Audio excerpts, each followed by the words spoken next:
Hello everyone and welcome to our discussion on digital teaching and learning. It's no secret that technology is transforming education, especially after recent global events. Today, we look at both of the benefits and challenges of digital learning. Let's start by talking about some of the key advantages it offers. Hanim, would you like to kick things off? Okay, so first of all, thank you, Hanisa. One big advantage is that digital tools make learning more engaging. There are so many platforms with interactive quizzes, videos, and also it even includes educational games. Take Kahoot and Quizlet, for example. They are used by teachers all over the world to make learning more fun and interactive. I think students are more motivated to it when they are actively participating rather than passively listening. That's very good point, Hanim. But engagement isn't just about making things fun. Digital tools allow us to personalize learning experiences. For instance, adaptive learning platforms can adjust the difficulty of questions based on how well a student is doing. This way, students can learn at their own pace, and teachers can identify where each student needs help. I'd say that's a major advantage. Absolutely, Fauzana. And building on the digital education is incredibly accessible. Think about students in remote areas or even in different countries. Digital platform give them access to the same resources as students in well-equipped schools. Websites like Coursera, Khan Academy, and even YouTube provide free or affordable educational resources that everyone with the internet connection can access. Yes, accessibility is huge. And it's not just about geography. For students with disabilities, digital tools offer a range of accessibility features. Screen readers, text to speech options, and caption, and also customizable font sizes help make learning materials more inclusive. Digital education can adapt to the needs of diverse learners in ways traditional classrooms sometimes cannot. Exactly. I also think that digital learning provides flexibility. Students can watch recorded lectures, pause, and rewind to understand the difficult concepts, and even choose when to study.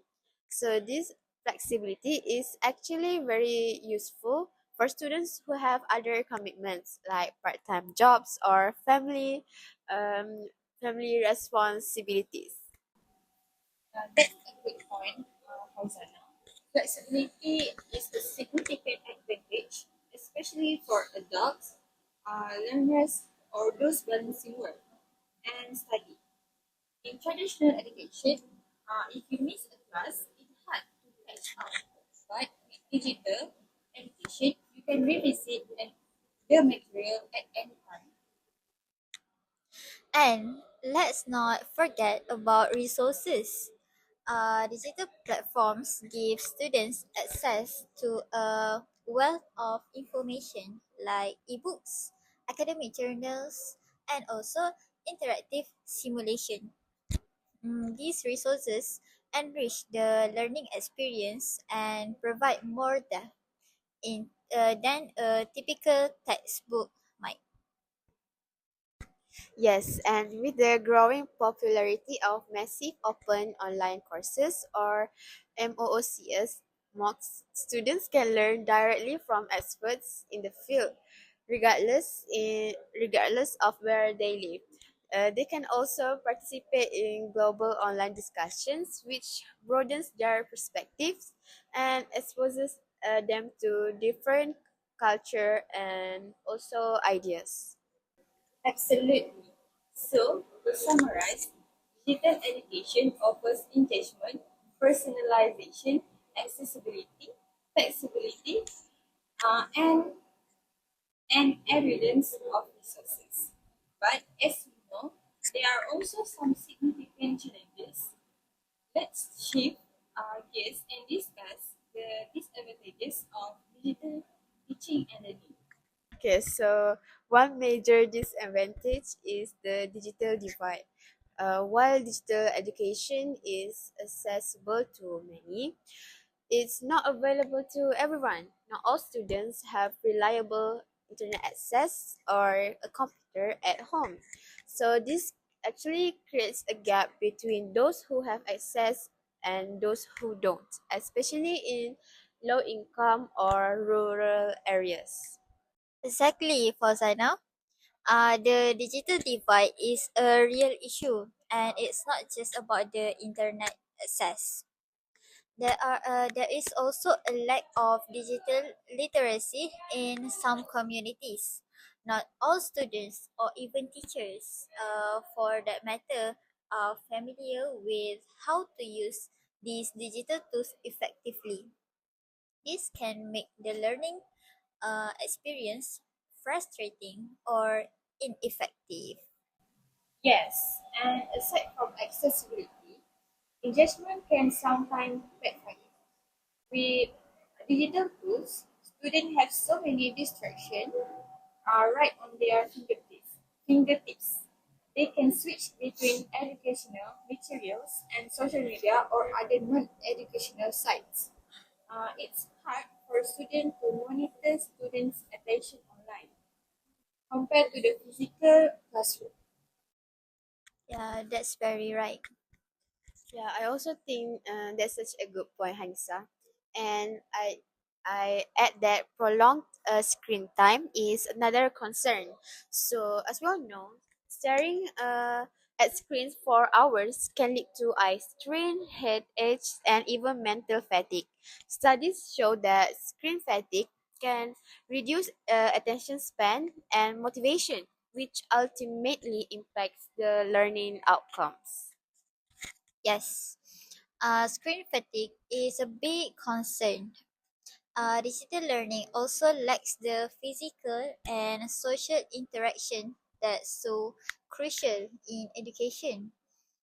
In a traditional classroom, students develop social skills by interacting with their peers and teachers.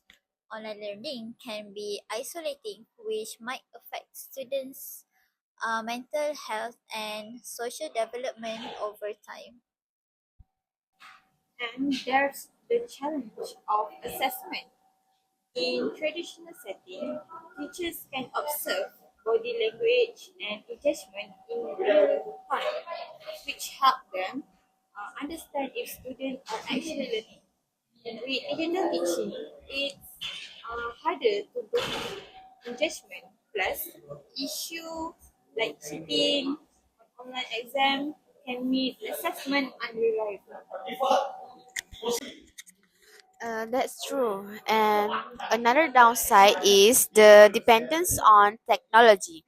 So, if the internet goes down or there's a technical glitch, students could miss out on valuable learning time.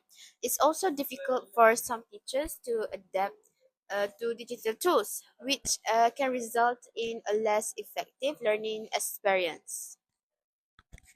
Yes, technology isn't foolproof. And let's not forget data privacy. With so many online platforms collecting students' data, there is a risk of information being misused or even leaked.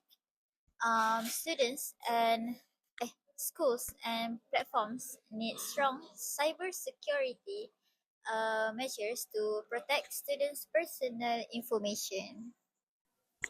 That's an excellent point, honey. Okay. So to summarize the advantages, we have the digital divide, distraction, screen fatigue, lack of social interaction, challenges with assessment, dependence on technology, and data privacy concern. Clearly, yeah, while digital learning has potential, it comes with significant challenges. So, we have covered both sides. What do you both think could be a solution to balance these advantages and disadvantages? Um, I think a blended solution that might work best, um, a combination of online and in-person learning. This would allow students to benefit from the flexibility and resources of digital education while also getting the social interaction and hands-on experience of traditional classrooms. I agree. A hybrid model could address a lot of the issues we have discussed. Schools could also provide digital literacy training for both students and teachers, ensuring they know how to use these tools responsibly and also effectively. And for the digital divide, maybe governments or schools could partner with tech companies to provide affordable internet and devices to underserved communities. That way, more students could access digital education without falling behind. Yes, and setting limits on screen time could also help prevent fatigue. Schools could encourage the students to take breaks when online lessons or even incorporate some offline assignments to reduce screen dependency. Absolutely, honey. And cybersecurity is essential. Schools should prioritize strong data protection policies and teach students about online safety. Digital education can be effective if these precautions are taken seriously.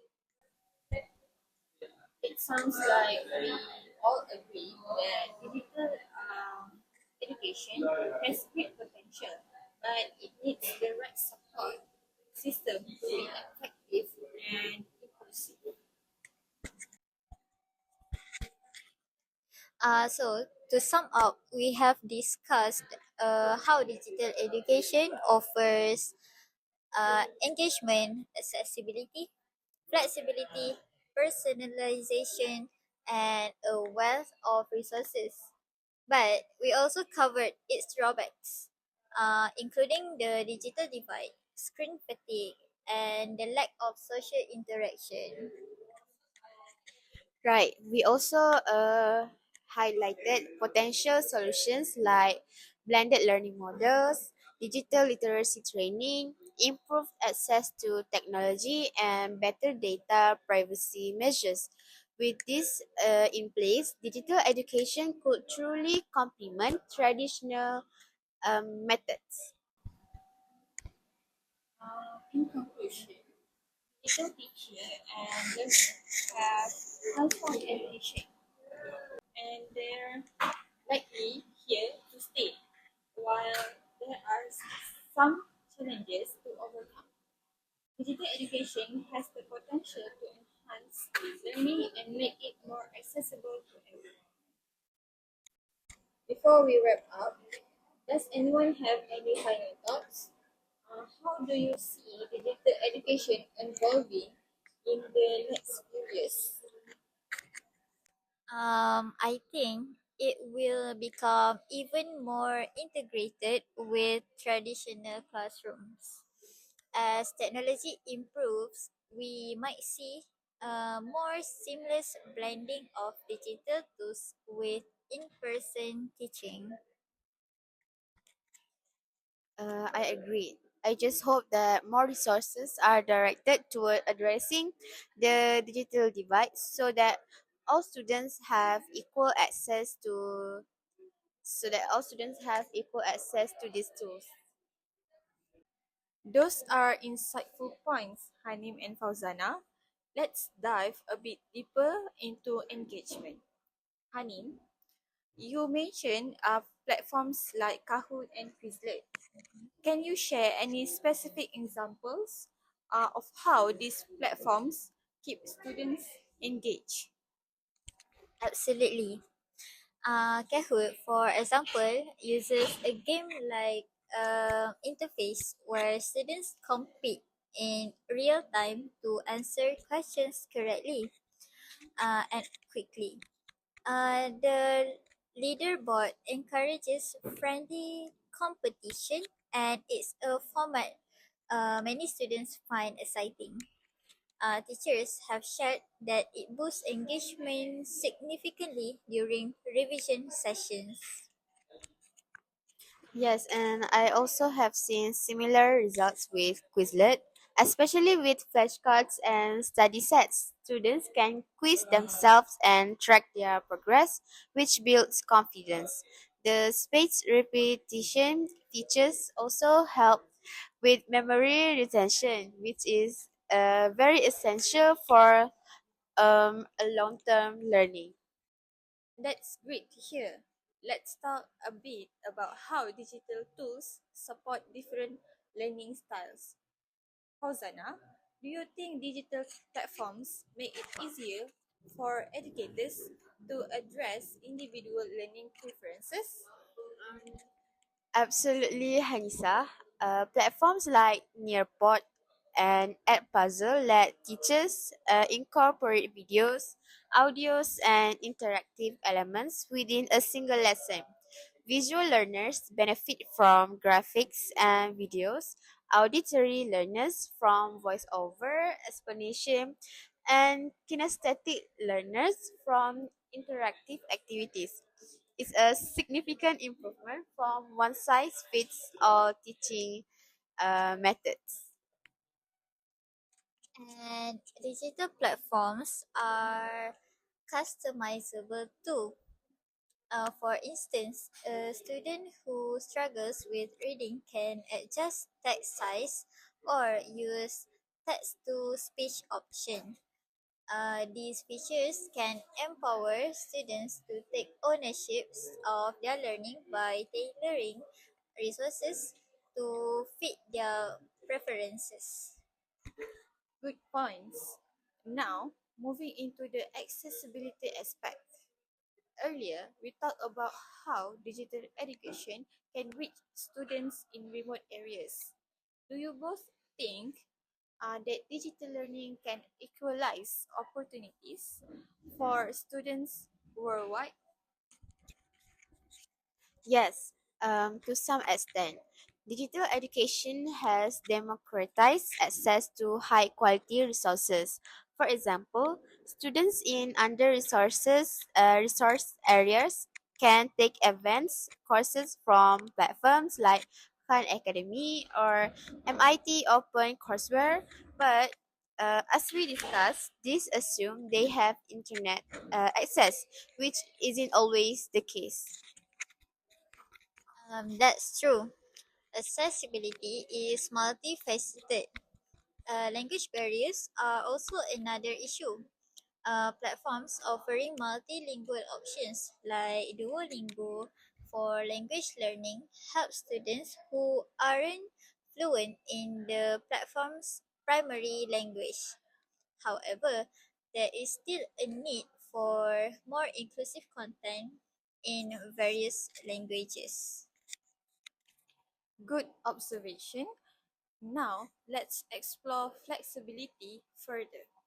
Many adult learners or working professionals rely on flexible digital courses to advance their careers. How do you think this shift impacts traditional education systems? Uh, it's reshaping expectations. People are now accustomed to the idea of lifelong learning thanks to online courses. Schools and universities might need to adapt by offering more flexible schedules or online options to stay relevant in this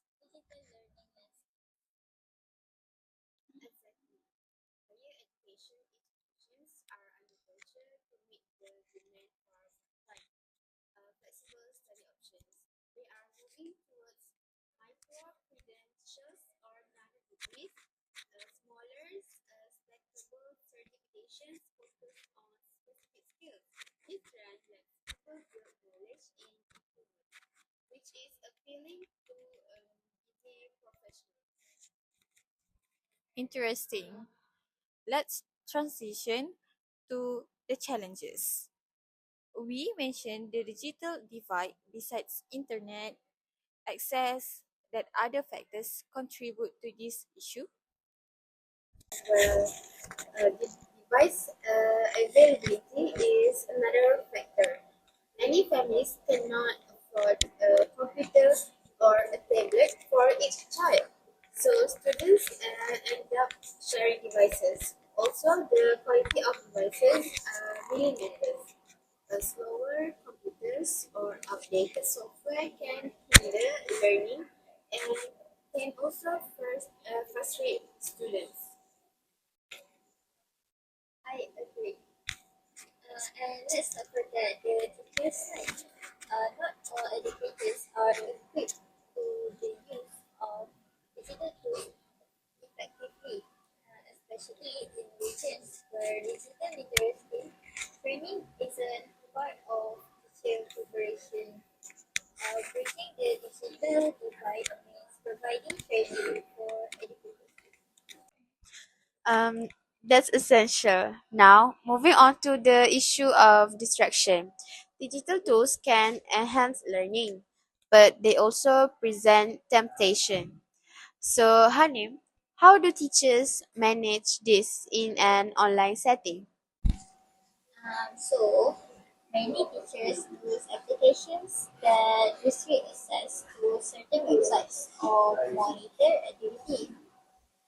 Some platforms allow teachers to see when students click away from the lesson. However, it's also difficult to control in a phone setting, and students often find workarounds.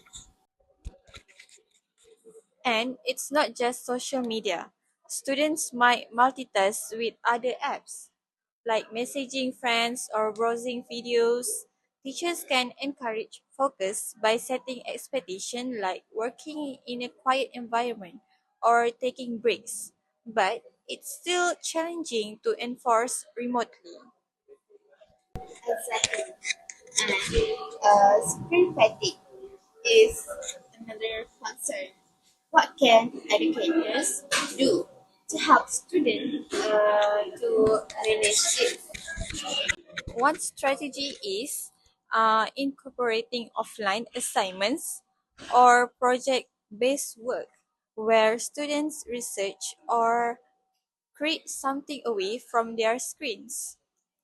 Breaks between sessions also help, like 20-20-20 rules. Every 20 minutes, look at something 20 feet away for 20 seconds. That's very good. Another approach is encouraging students to use blue light filters or adjust their screen brightness to reduce strain. Schools could also schedule online lessons thoughtfully, avoiding back-to-back sessions to give students time to recharge. That's a great idea. And let's talk about the lack of social interaction in digital education. So, Hansa, how can educators promote connection and community online? Okay, they can use discussion boards, group projects, and video breakout rooms for small group interactions.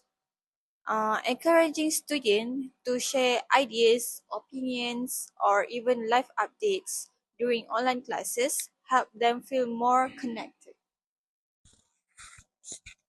I see. So teachers can also foster community by organizing virtual study groups or online clubs.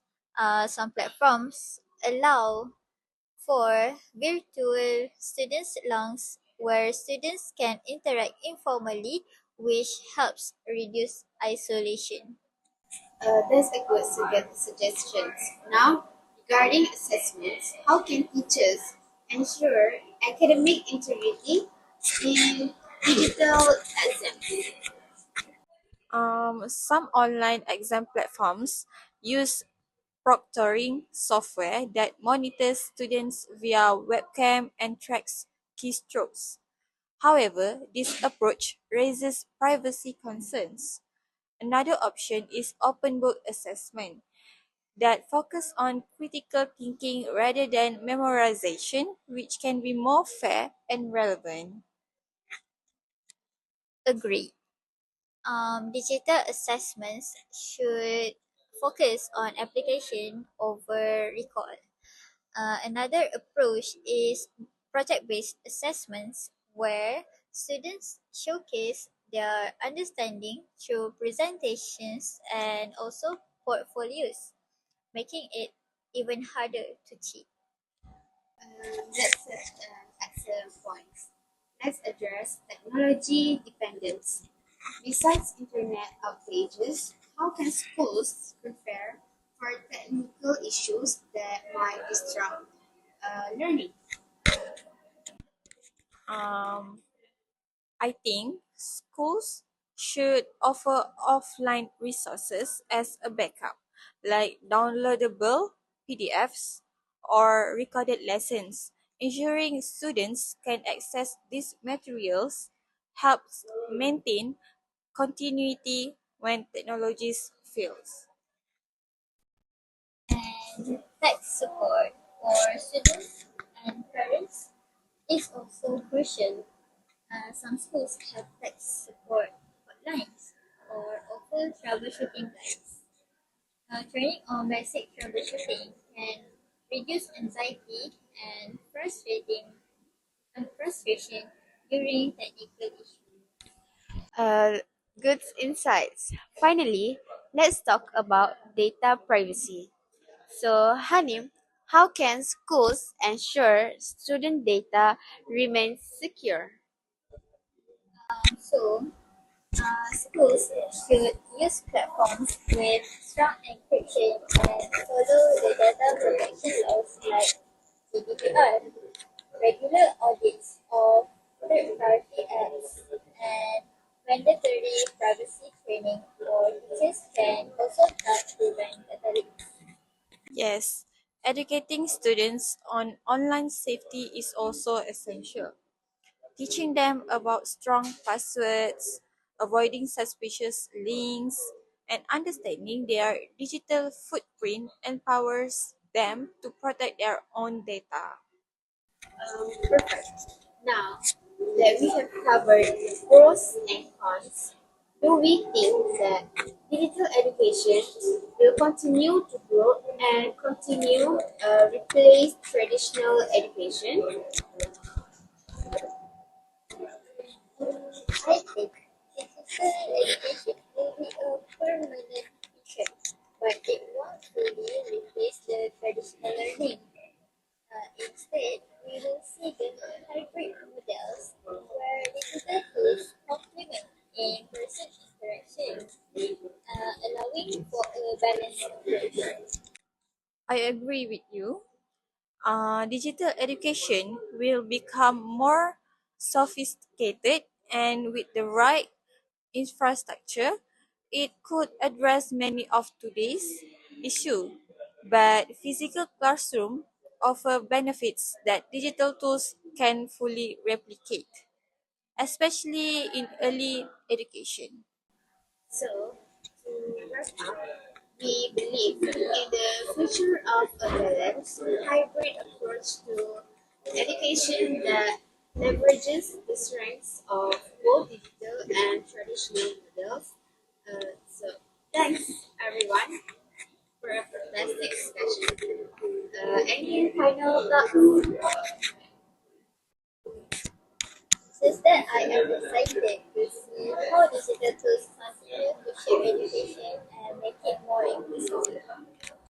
And I hope that as digital education grows, it remains accessible to all students regardless of their background. All right, everyone, let's keep going.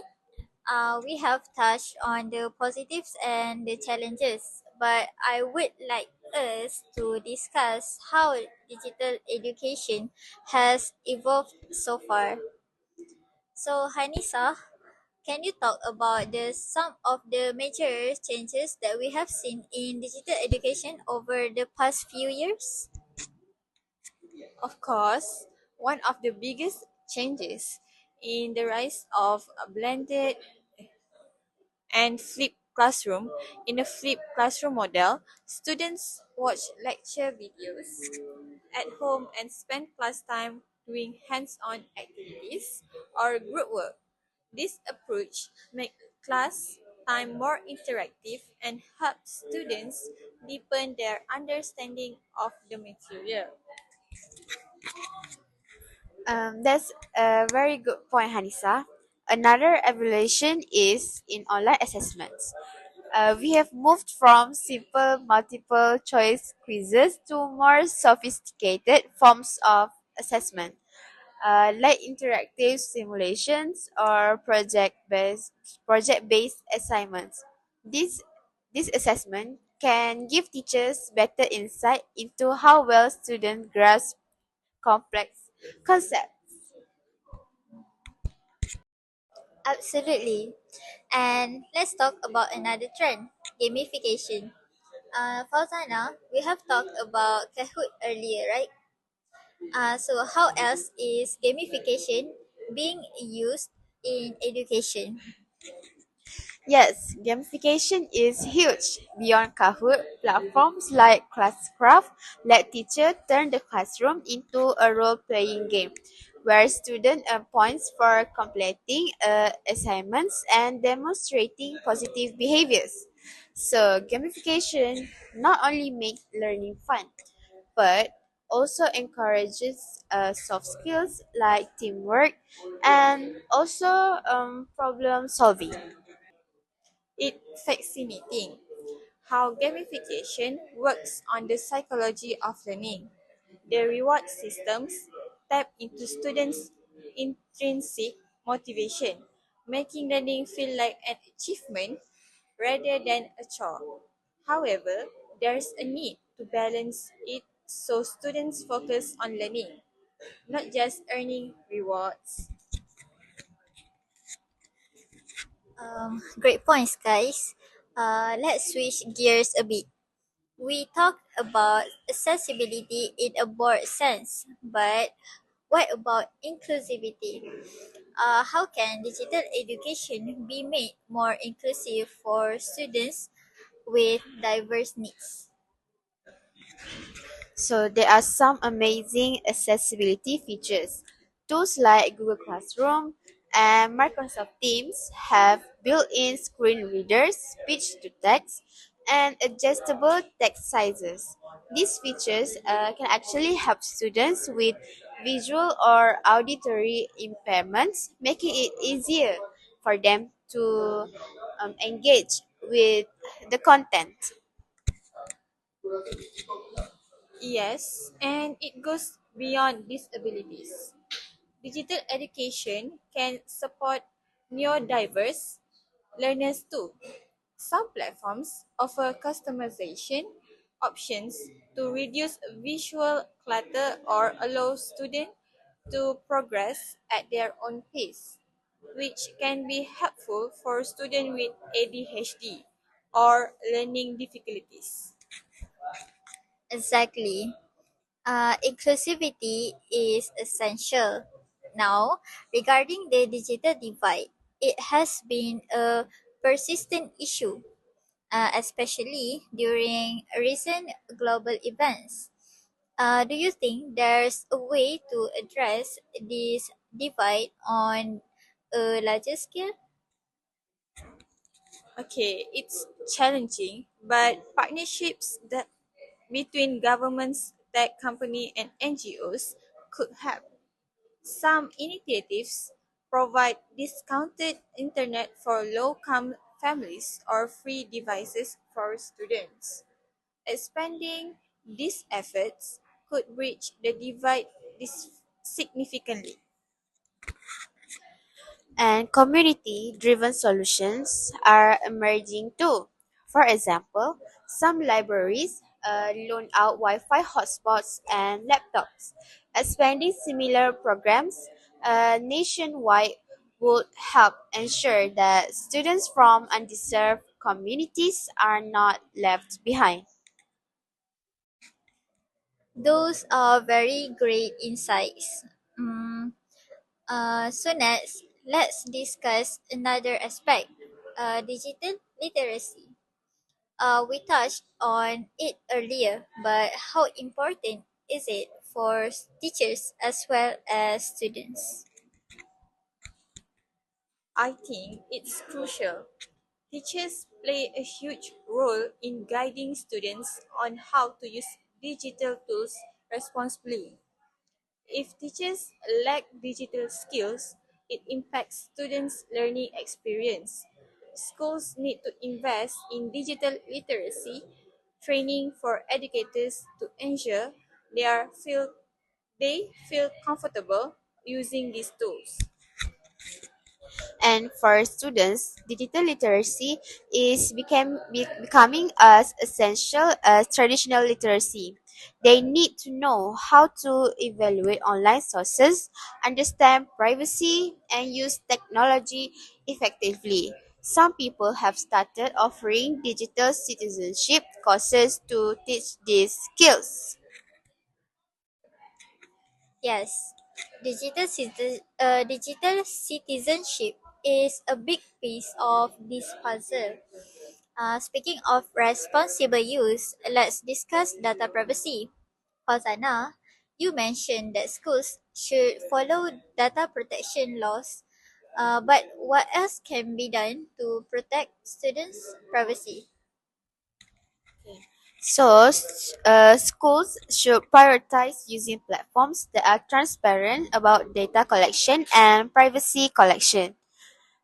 Educators can also help by choosing tools that collect minimal personal data or by using privacy protecting features like anonymized usernames. Yes, and it is important to educate students on privacy. Many students share personal details without understanding the risks. Teaching them to protect their information, even within educational platforms, is crucial for their digital well being. Exactly. Now, I would like to bring up a more complex topic, equity in digital education.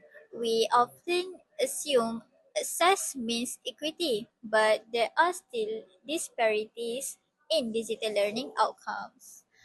So, Hanisa, what do you think contributes to these disparities?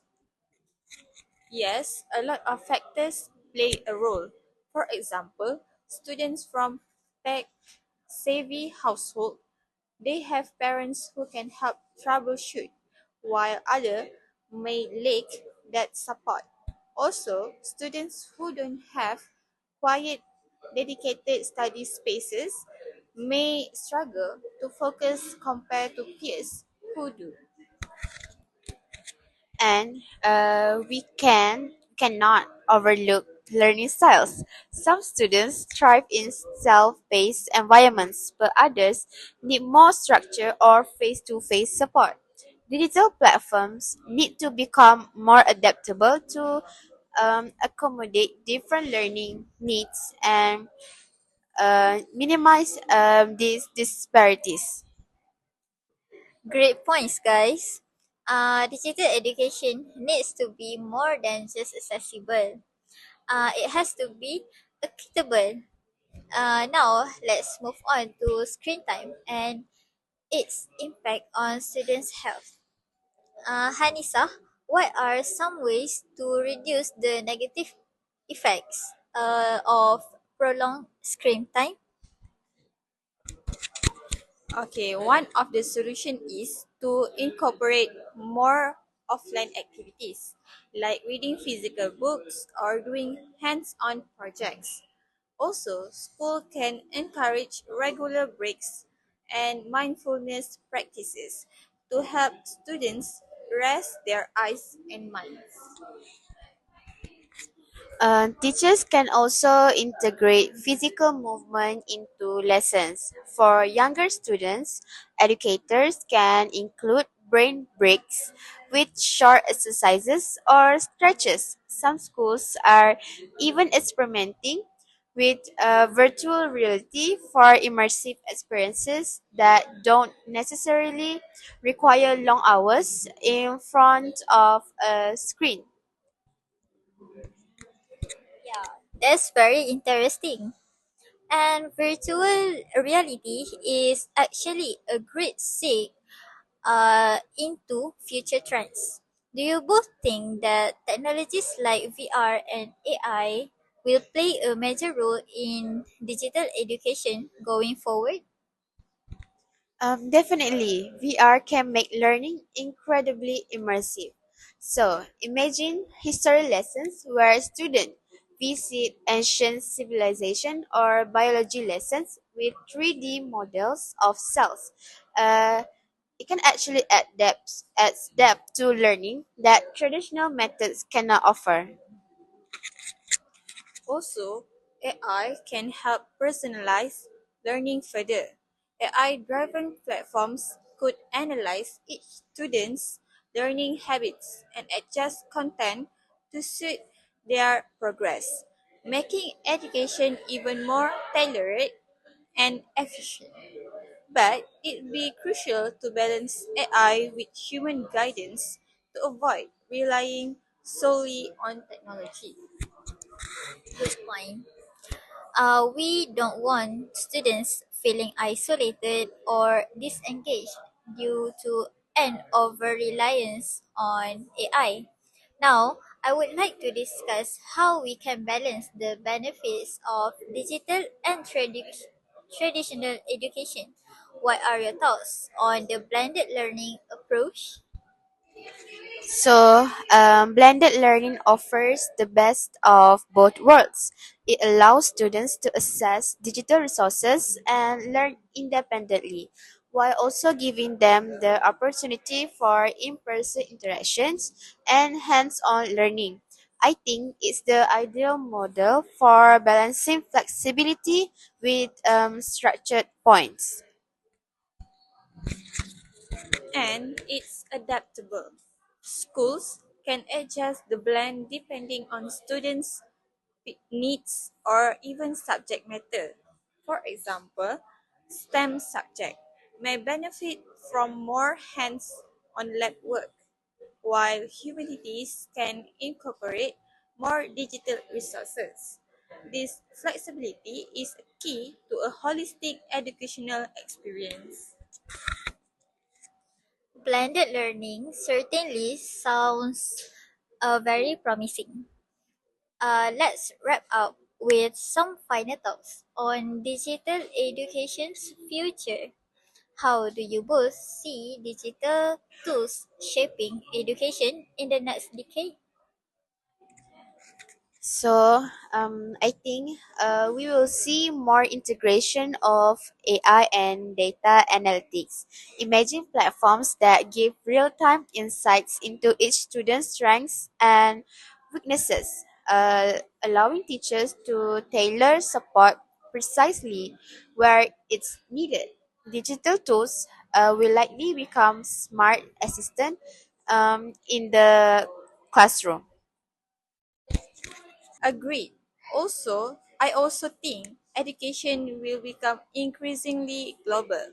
Students could have virtual classrooms with peers from around the world, collaborating on projects and gaining a broader worldview.